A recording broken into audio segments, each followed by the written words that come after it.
वातावरण और तापमान लगभग स्थिर हो चुका था और अब करीब 21 से 23 घंटे का दिन हुआ करता था।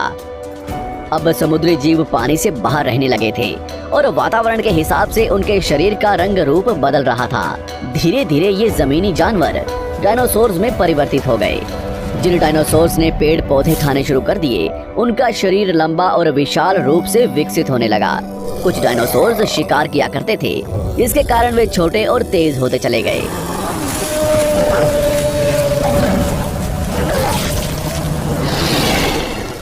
पृथ्वी की ऊपरी जमीन एक जगह इकट्ठी होने के कारण ज्यादातर जमीन रेगिस्तान और बंजर हो चुकी थी। ज्यादातर जंगल समुद्र के करीब हुआ करते थे, जिसमें डायनासोर्स रहा करते थे। आज से लगभग 20 करोड़ साल पहले पैंजिया महाद्वीप टूटना शुरू हो गया। पैंजिया के विभाजित होने की वजह से पृथ्वी की ज्यादातर ऊपरी जमीन पानी के संपर्क में आने लगी, जिसके फलस्वरूप पृथ्वी पर हरियाली बढ़ती गई, जिस वजह से डायनासोर्स और ज्यादा विभिन्न और विशाल होते चले गए। डायनासोर्स ने आने वाले लगभग 20 से 30 करोड़ सालों तक पृथ्वी पर राज किया। उस वक्त डायनासोर्स समुद्र से लेकर जमीन और आसमान तक पूरी पृथ्वी पर राज किया करते थे। इस दौरान अफ्रीका से टूटा भारत सीधे आकर आज के तिब्बत से टकराया और इस टकराव की वजह से हिमालय का निर्माण हुआ। आज से लगभग 6.5 करोड़ साल पहले पृथ्वी की तरफ आज के माउंट एवरेस्ट से भी बड़ा लगभग 4.5 लाख करोड़ किलो जितना वजनीय उल्कापिंड लगभग 80,000 किलोमीटर प्रति घंटे की स्पीड से पृथ्वी की तरफ आ रहा था। पृथ्वी की सतह को छूते ही उसमें भयंकर आग लगी और वो जलते हुए सीधा पृथ्वी से टकराया। इस टकराव से निकलने वाली ऊर्जा आज के 10 करोड़ परमाणु बम एक साथ फटने के बराबर थी। जहां ये उल्कापिंड गिरा, वहां के जानवर और पेड़ तुरंत भाप बनकर जल गए। गिरते ही पृथ्वी पर पूरी तरह धूल फैलने लगी। समुद्र में भयंकर बाढ़ आने लगी। भूकंप और आग ने पृथ्वी को जलाना शुरू कर दिया।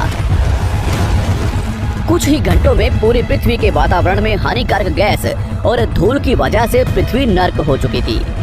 डायनासोर्स घुटन, आग और भूखमरी से पूरी तरह विलुप्त हो गए। इस वक्त हमारे पूर्वज जमीन के अंदर रहा करते थे, जिसके कारण वो इस विशाल प्रलय से बच गए। पृथ्वी का वातावरण पूरी तरह से काला और अंधेरा हो चुका था, जिससे धूप भी जमीन तक नहीं पहुंच पा रही थी। पृथ्वी के पेड़ और ज्यादातर जानवर विलुप्त हो गए। वातावरण में धूल और हानिकारक गैस के कारण पृथ्वी पर फिर से एसिड की वर्षा शुरू हो गई और फिर पृथ्वी ठंडी होकर बर्फ से ढक गई।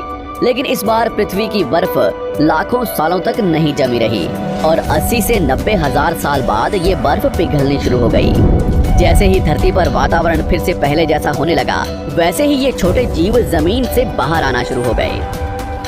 उस वक्त पृथ्वी की बर्फ पिघलनी शुरू ही हुई थी, जिसके कारण अफ्रीका में घने ठंडे जंगल हुआ करते थे और इसी बीच ये जमीनी जीव बंदरों में परिवर्तित हुए। मगर जैसे जैसे पृथ्वी गर्म होने लगी, वैसे वैसे अफ्रीका के ये जंगल सूखने लगे।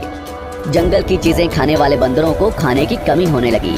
खाने की तलाश में इन बंदरों ने अपने पैरों पर चलना शुरू कर दिया, जिससे उन्हें दूसरे जानवरों के शिकार करने में मदद मिलती थी।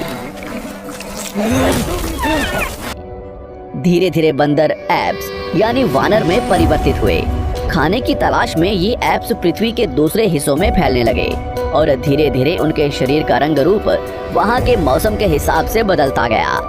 वक्त के साथ साथ हम आदिवासी बने। हमने हथियारों से लेकर आग का आविष्कार किया। हम धीरे धीरे इंसान के रूप में विकसित हुए। हमने धर्म से लेकर परिवार, भाषा और संस्कृति का निर्माण किया और वक्त के साथ साथ हम विकसित होते चले गए और आज हम इस पृथ्वी की सबसे विकसित प्रजाति बन चुके हैं। पृथ्वी को आज के जैसे बनने में लगभग 450 करोड़ साल का वक्त लगा है और हमें एक छोटे जमीन में रहने वाले जानवर से इंसान बनने में कई लाखों सालों का। मगर हमने इन 100 सालों में जितना पृथ्वी को गंदा और तबाह किया है, उतना आज तक किसी भी प्रजाति ने नहीं किया होगा। हम फिर से धरती को गर्म कर रहे हैं और कार्बन डाइऑक्साइड की मात्रा बढ़ा रहे हैं। वैज्ञानिकों का मानना है कि पृथ्वी पर फिर से विशाल परिवर्तन होने वाला है। भविष्य में पृथ्वी कैसी होगी, जानेंगे हमारी अगली वीडियो में।